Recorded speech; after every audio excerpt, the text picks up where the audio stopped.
Okay, this is my Yamaha 98 G16 electric converted to gas.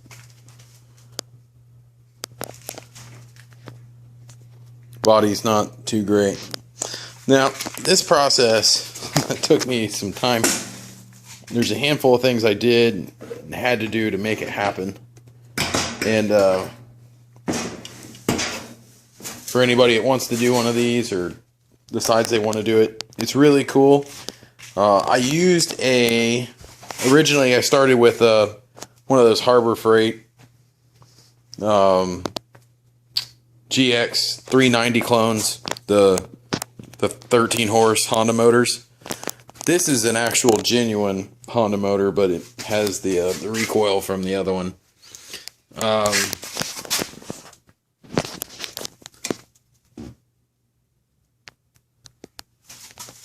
I used a go-kart torque converter clutch, and I've got this one pretty well dialed in now. I got the springs and stuff. You can change the springs in here, and then you can have it. There's a few adjustments in the driven clutch that you can make some adjustments.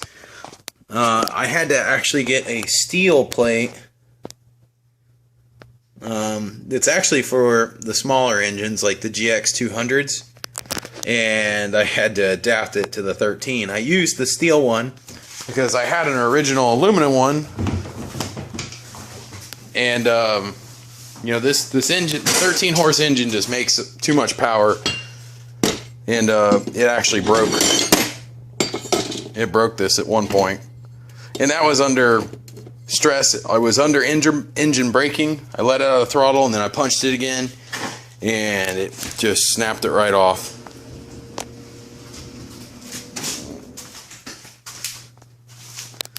I built this gas tank mount. That gas tank's robbed from a lawnmower or something like that. This muffler is off of a tractor, like you know, I don't know, like a small Kubota tractor. And that flange, it came from a go-kart race part warehouse place. The cylinder head has been ported, and it's still stock size valves, and it's been decked, so it makes a little more compression, but porting the head just really made a big difference, especially for running a stock cam. I'm running a stock cam, but the timing of the cam is actually retarded just a little. It's retarded one tooth. Same thing, it really made a big difference too. It's a small little thing you can do, make a little more power.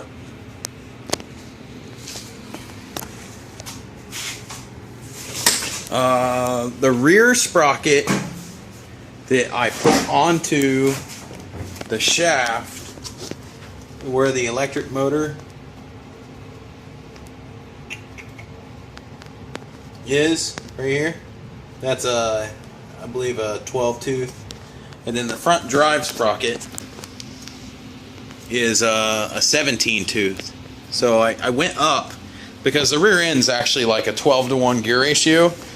So if you went 1-to-1 on the clutch, I mean, the top speed would be like 15 miles an hour and you over rev the engine.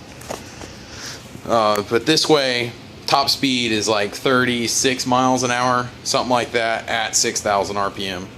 So, I mean, it's probably, you know, for cruise, like you can cruise around at 3,000 RPM at like 12 or 15 miles an hour, which isn't too bad.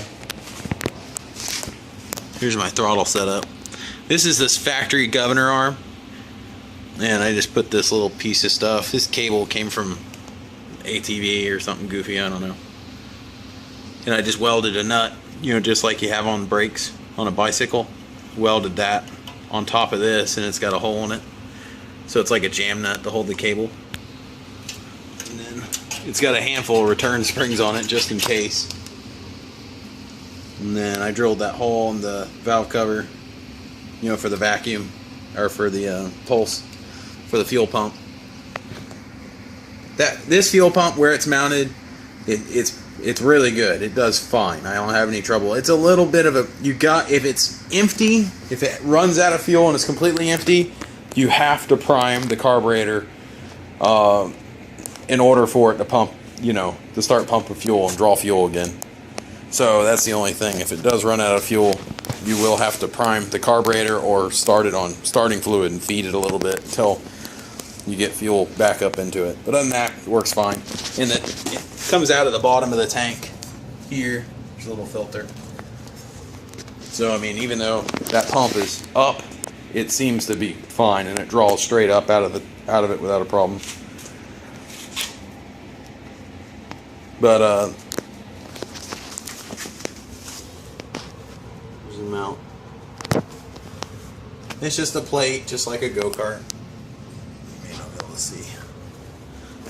But it's just like a plate you would see on a go-kart. For chain tension, you move the motor forward or back to get the chain tighter or looser, just like in a go-kart.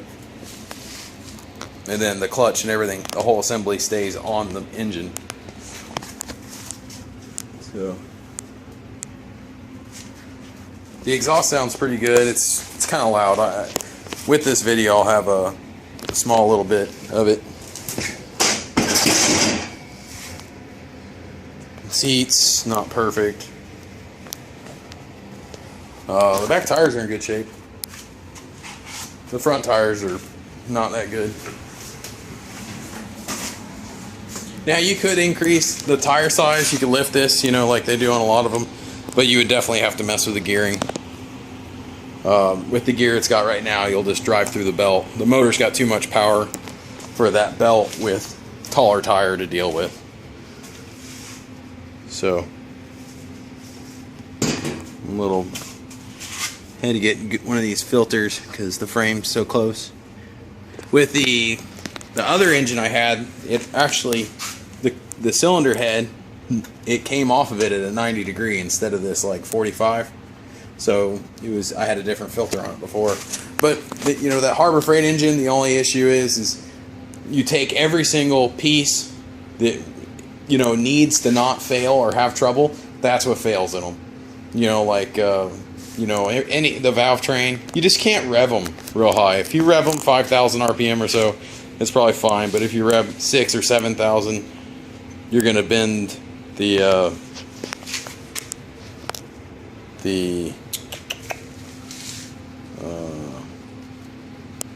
what did I bend?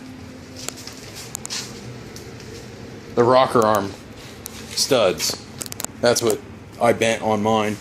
And then I shook the coil loose, and the coil made contact with the flywheel, and that was the end of that other engine. Basically, it knocked a big hole in the side of the motor because it knocked the pedestal that the coil attaches, to the block. It knocked the pedestal off the engine, and when it did, it tore a hole in the side of the block. But the rotating assembly was all fine. The valve train was okay, except for everything being bent. It could have survived and ran some more, but the Honda stuff is just so much better. It holds up better. I think if you do buy one of those cheaper motors, I think upgrading all the valve train components is recommended, if you plan on using it. And just go with the genuine Honda stuff and you'd be fine. But that's my little deal. It's been a lot of fun, but it's just too much work. I don't have enough time to mess with it. Alright, thank you.